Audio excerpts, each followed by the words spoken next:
Sunset Télévision, Sunset Télévision, la chaîne de la parole de vie. Sunset Télévision, Sunset Télévision, le cri de l'époux. Malachie 4.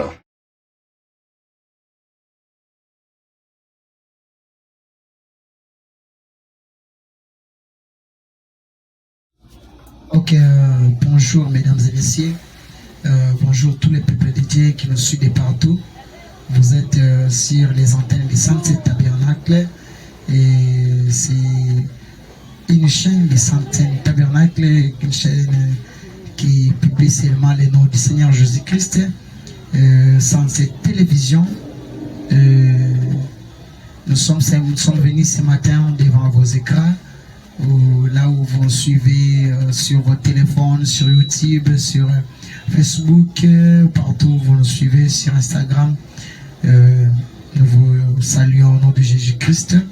C'est toujours votre émission, le parcours ministériel. Et aujourd'hui, on a un sujet qu'on doit débattre ensemble avec l'homme de Dieu que vous voyez auprès de moi. Et cet homme de Dieu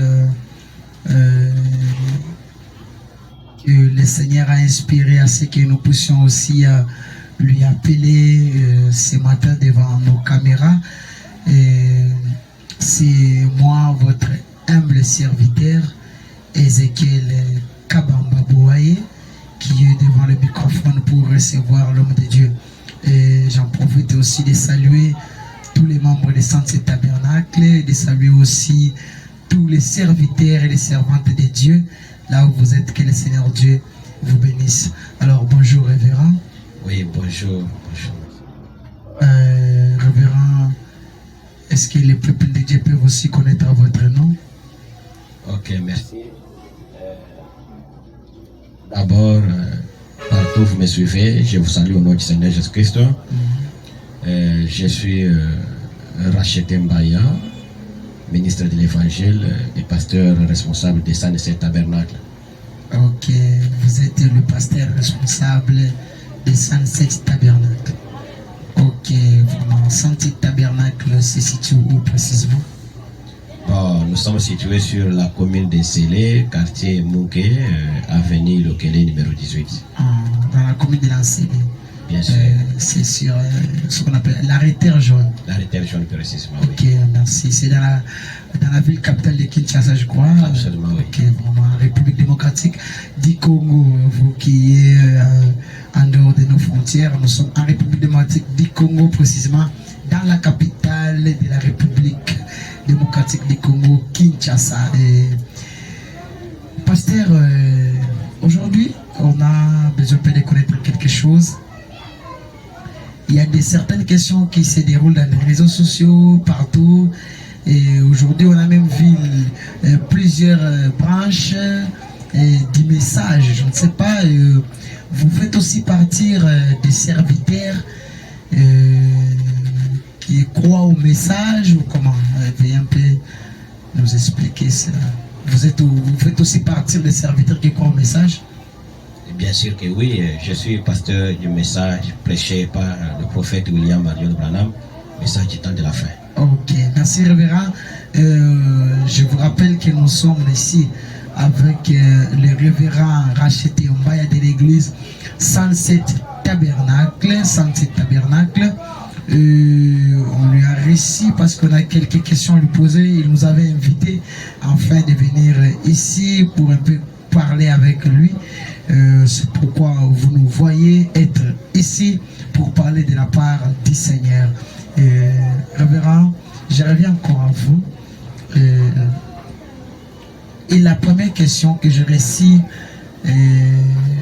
chez tous les frères et sœurs qui ne croient pas au message et qui veulent aussi peut-être savoir plus sur William Marion Branham, je commence d'abord avec cette question. Qui est William Marion Branham? Ok, vraiment, merci beaucoup. Je pense que au début de mon ministère, c'est une question que j'ai rencontrée plusieurs fois. Oui. Beaucoup veulent savoir qui est William Branham. Et William Branham, c'est le prophète que Dieu a envoyé au temps du soir, au temps de la fin, pour un peuple du temps du soir, avec un message qui doit préparer l'épouse à l'enlèvement. Un message qui va préparer l'épouse à l'enlèvement. Vous connaissez suivre en direct. Si vous avez des questions à poser, posez-nous sur nos contacts qui sont là affichés à bord de vos écrans. Soit appelez-nous rapidement ou écrivez-nous sur le plus 243 81 50 41 217 ou le plus 243 98 56 19 621. Pasteur, nous revenons encore à vous. Mais dans la Bible, on n'a pas parlé de William Marion Branham en fait. On n'a pas vu le nom de Branham, on n'a pas vu Branham là-dedans. Mais comment est-ce que Branham subitement doit apparaître comme le prophète des temps de la fin, comme vous venez de le dire? Parce que moi, je n'ai pas vraiment la connaissance sur ça. Je ne sais pas.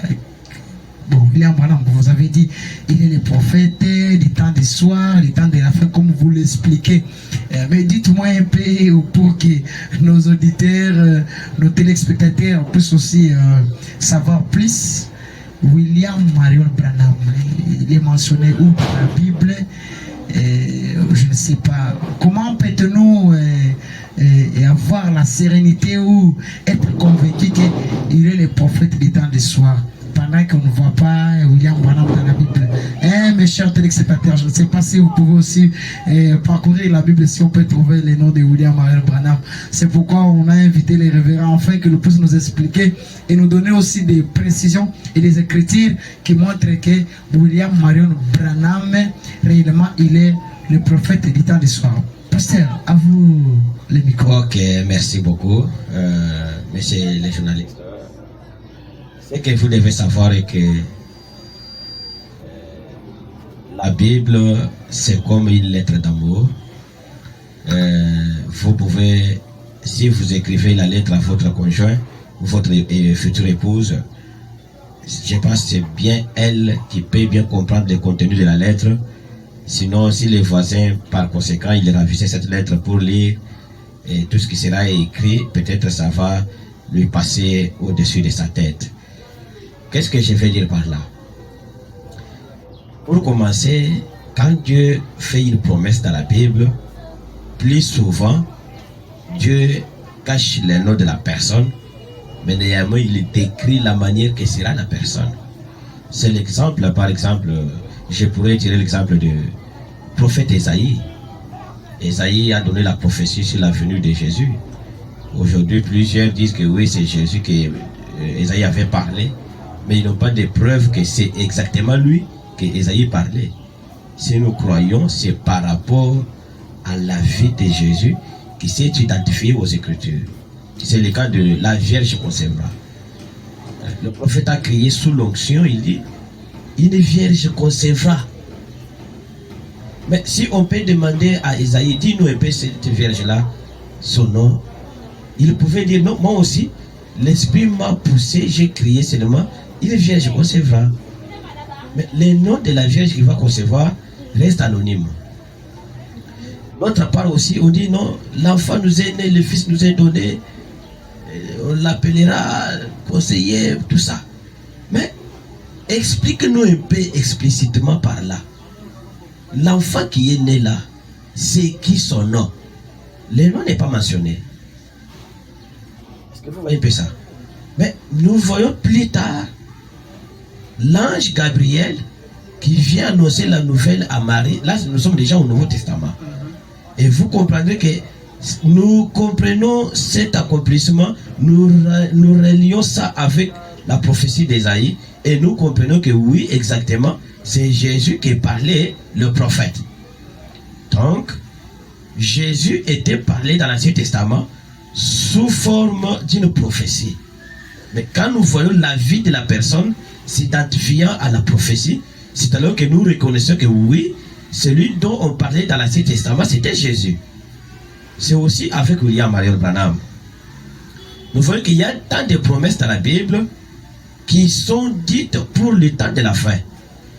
Mais nous sommes en train de chercher, parcourir quand nous voyons la vie de ce messager, le prophète William Marion Branham, c'est alors que nous comprenons que oui, c'est lui qui est promis dans les Écritures, et bien lui, William Marion Branham. Révérend, s'il vous plaît, il y a quelque chose qui me vient encore en tête, si je ne me trompe pas, et à vous les lecteurs de la Bible, parce que moi, je ne suis pas doué à ça. Révérend, il y a une écriture qui dit, si je ne me trompe pas, dans Hébreu comme ça, qui dit que non, Jésus-Christ est le prophète, et donc il est le dernier prophète. Bon, je ne sais pas si... Bon, vous savez une chose que vous devez savoir, mais l'écriture des Hébreux, pour vous donner la lumière, je pense dans Hébreu 1, où la Bible dit que Dieu, après avoir parlé plusieurs fois au travers le prophète, en ces derniers jours, il nous a parlé au travers son Fils. Bon, cette question, comme je vous ai dit au départ, on doit faire attention quand on lit la Bible. Parce que la Bible, c'est un langage caché aux incroyants, mais qui ne peut être révélé qu'aux croyants. Mais c'est la Bible qui dit que non, Jésus est le dernier. Bien sûr, écoutez. Si vous remarquez bien, Jésus n'est pas un prophète pour les gens des nations. Jésus est prophète pour les Juifs. Et voilà pourquoi, quand quelqu'un des gens des nations, la femme des nations est venue vers Jésus, Jésus a dit que les repas donnés aux enfants n'est pas donné aux chiens, aux chiots, des choses comme ça. Donc vous comprendrez que c'était une femme des nations. Donc Jésus dit quelque part que je suis venu chercher les brebis perdues de la maison d'Israël. C'est-à-dire, quand Jésus était venu en tant qu'un prophète, il était venu uniquement pour les Juifs. Il était un prophète juif. Mais étant que Messie, il est le Messie de tous. Et nous, les gens des nations, et les Juifs et les Samaritains, il est le Messie de tous. Mais dans sa qualité de prophète, il n'était pas notre prophète. C'est pourquoi, étant qu'un prophète, remarquez que chaque prophète, avant la fin de son message, il a toujours annoncé un autre prophète qui devrait venir en scène. Comme le cas de Moïse, quand il était prêt à quitter la scène, il a dit, Dieu, éternel Dieu, suscitera un autre prophète au milieu de vous. Mais celui qui ne l'écoutera pas sera retranché au milieu de son peuple. Et plus tard, nous avons vu que Jésus est venu.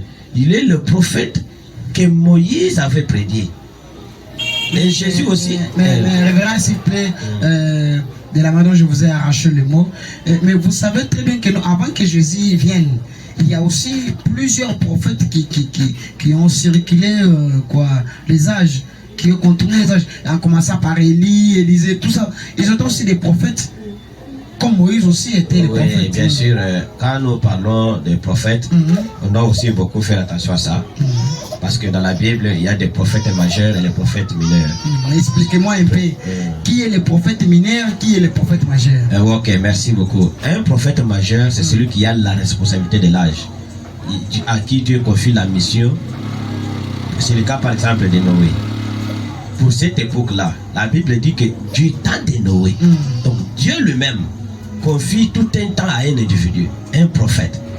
Il a la responsabilité de prendre tout un peuple et le faire introduire dans l'arche. Voilà un prophète majeur qui vient avec ainsi Dieu le Seigneur. Donc cela veut dire qu'Élie, Élisée, tous d'autres prophètes, ce sont que les prophètes mineurs. Les prophètes majeurs, c'était seulement Jésus. Non, je n'ai pas dit ça. J'ai dit qu'il y a beaucoup de prophètes. C'est le cas, par exemple, Moïse, c'est un prophète majeur. Noé est un prophète majeur. William Branham est un prophète majeur. Il y en a tant d'autres, mais d'autres sont des prophètes mineurs. C'est-à-dire, ils peuvent prophétiser, mais ils n'ont pas la responsabilité de l'âge. Parce qu'un prophète majeur, il vient avec la parole pour un peuple précis. Donc, jusque-là, révérend, nous voulons un peu comprendre quelque chose. Nous voulons un peu être assis sur la chose. Et vous avez évoqué les Écritures qui parlaient de Jésus pendant que Jésus n'était pas encore là. Parce que ici, n'oubliez pas que nous parlons, parce que nous parlons de Branham. Bien sûr. On a besoin de voir qui est Branham dans la Bible. Merci beaucoup. Là où on a parlé de Branham. Parce que vous avez évoqué que des Écritures parlant de Jésus. C'est ce qu'on a besoin de cette lumière-là. C'est pourquoi je vous avais posé la question que non, dans l'hébreu, la Bible dit que non, de tous les prophètes, Jésus est le dernier. C'est ce que la Bible dit. Je ne sais pas si je me trompe parce que vous êtes un peu mieux placé pour connaître les Écritures. Alors, nous avons besoin de savoir. Cela veut dire, est-ce que la Bible peut encore, la Bible peut vous mentir qu'après Jésus, il y a encore d'autres prophètes? C'est un peu le grand problème. C'est là où, parce qu'on a besoin de savoir réellement, Branham devient le prophète du temps de la fin. Comment? Et où est les Écritures qui montrent, bon, pas même les Écritures, mais l'endroit où on a écrit que Branham est le prophète du temps du soir dans la Bible. Ok, merci, merci. Souffrez aussi que je vous pose cette petite question. Pas de problème, vas-y. Ok. Nous avons dit que Jésus était prédit dans l'Ancien Testament. Pourriez-vous me montrer là où on avait dit Jésus dans l'Ancien Testament? Bon, il n'y en a pas, il n'y en a pas. Mais comment vous croyez que Jésus était le seul qui était promu dans Isaïe? Bon, peut-être c'est au travers des œuvres que Jésus a effectuées sur la terre. Mais vous avez répondu. Donc cela veut dire que non, William Marion Branham est manifesté comme le prophète du temps du soir ou du temps de la fin par rapport aux œuvres qu'il a manifestées. Donc j'aimerais prendre votre place pour dire que où sont décrites les promesses qui se rapportent à la venue de Branham. Non, c'est la question que j'allais même vous poser. Oui, merci. Merci, je vais répondre à ça pour ne pas trop. Oui. C'est Malachie 4. Malachie 4, c'est bon. Malachie 4, non, il y en a beaucoup. Il y en a beaucoup. Mais d'abord, c'est Malachie 4 qui décrit la manière de celui qui devrait venir. Mais nous avons aussi Zacharie 14, 7. Nous avons... excusez-moi un peu, pasteur. Ok. Vous savez très bien que Malachie 4 là que vous parlez, ça parle aussi de deux personnes. Et si vous voyez bien Malachie 4 là, bon, ou Malachie, je ne sais pas moi, mais ça parle aussi selon beaucoup aussi les serviteurs que j'ai reçus sur ce même plateau, qui m'ont aussi invité pour aller parler de la part du Seigneur. Ils m'ont aussi expliqué que non, ces Malachie 4 là parle de Jean-Baptiste et ça parle aussi de Jésus. Alors, oui. Où est Branham là à l'intérieur? Branham c'est pour vous. Okay. Merci beaucoup. C'est une bonne question et je vais répondre à ça sans souffrir. Ok. Lisons d'abord Malachie 4. Est-ce que vous avez, si vous avez mis dans votre téléphone la Bible, faites-moi sortir ça. On va lire ça pour. Bon, je ne sais pas si vous pouvez. Bon, est-ce que permettez que je cherche si je pourrais avoir ma Bible près de moi ici. Oui, oui, je vois, vous avez amené votre sac. Ok. Dieu merci, la Bible est avec moi. Okay. Lisons cette Bible avec esprit d'amour. Oui, oui, nous parce que c'est une question de vie ou de mort. Ok, oui. Et là, on doit être vraiment très conséquent. Ok, merci. Pendant que vous cherchez un peu Malachie 4, je ne cesse de vous rappeler que nous sommes ici dans le studio ou sur le plateau de 107 Télévision. Nous avons le révérend Racheté Mbaya de l'église 107 Tabernacle. Si vous avez des questions par rapport à ce que le révérend est en train de parler ici, écrivez-nous sur WhatsApp plus 243 81 52 41 217 plus 243 98 56 19 621 et vous allez nous poser des questions. Si vous avez aussi besoin de contredire ce que le pasteur est en train de dire ici, si ce n'est pas la vérité, vous allez toujours nous contacter et nous allons vous recevoir sur nos plateaux 107 Télévision et partout vous nous suivez sur YouTube, sur WhatsApp, partout, on a aussi une chaîne WhatsApp, partout vous nous suivez sur Facebook. Faites-nous confiance, appelez-nous, écrivez-nous, nous allons parler de cela. Ok. Écoutons un peu la lecture pour que le pasteur puisse un peu nous expliquer. Révérend, explique-nous et lire. Avant de lire Malachie 4, 5, 6, oui. Revenons d'abord Malachie 4, premier verset. Oui. Pour bien comprendre la suite. Pas de problème, nous sommes là. Car voici les jours viennent, ardents comme une fournaise. Tous les auteurs et tous les méchants seront comme du chaume. Les jours qui viennent les embrasera. Arrêtons-nous là un peu. Les jours qui viennent, que tous les méchants seront comme une fournaise. Hein? Une journée qui vient, qui est ardente, que tous les auteurs et les méchants seront comme des chaumes. C'est quel jour? jours qui viennent, que tous les méchants seront brûlés au feu. Ici, on parle du jugement. Non, je suis très bien. Donc, nous parlons, ici, on parle du jugement. Mais si nous pouvons ramener ça à Jean-Baptiste, vous comprendrez que du temps de Jean-Baptiste, la terre n'était pas brûlée. Du temps de Jean-Baptiste, il n'y avait pas de jugement. Mais ici, on parle du jugement. Toujours dans Malachie 4. Oui, je vous suis très bien. Alors, on évolue. Les jours qui viennent les embrasera, dit l'Éternel des armées. Il ne leur laissera ni racine ni rameau. C'est-à-dire, on va effacer les péchés sur la terre. Le problème du péché sera anéanti. On ne parlera plus encore des péchés. C'est-à-dire, Dieu va établir le jugement. Ben, mais pour vous qui craignez mon nom, s'élèvera le soleil de la justice. Et la guérison sera sous ses ailes. Or, ici on parle aussi de la guérison. Mais avec Jean-Baptiste, vous parcourez la Bible, vous trouverez que nulle part Jean-Baptiste n'a guéri même un insecte. Lui n'avait jamais prié pour les malades. Il n'avait pas la guérison avec lui. Mais ici on dit qu'il aura la guérison sous ses ailes. Et celui qui a des ailes, je pense que c'est un oiseau. Oui. Et voilà, plus loin, Dieu compare ses prophètes aux aigles. Oui. Donc ici, c'est un prophète, un aigle. Ok. Continue la lecture. Évoluons encore. Il dit ceci.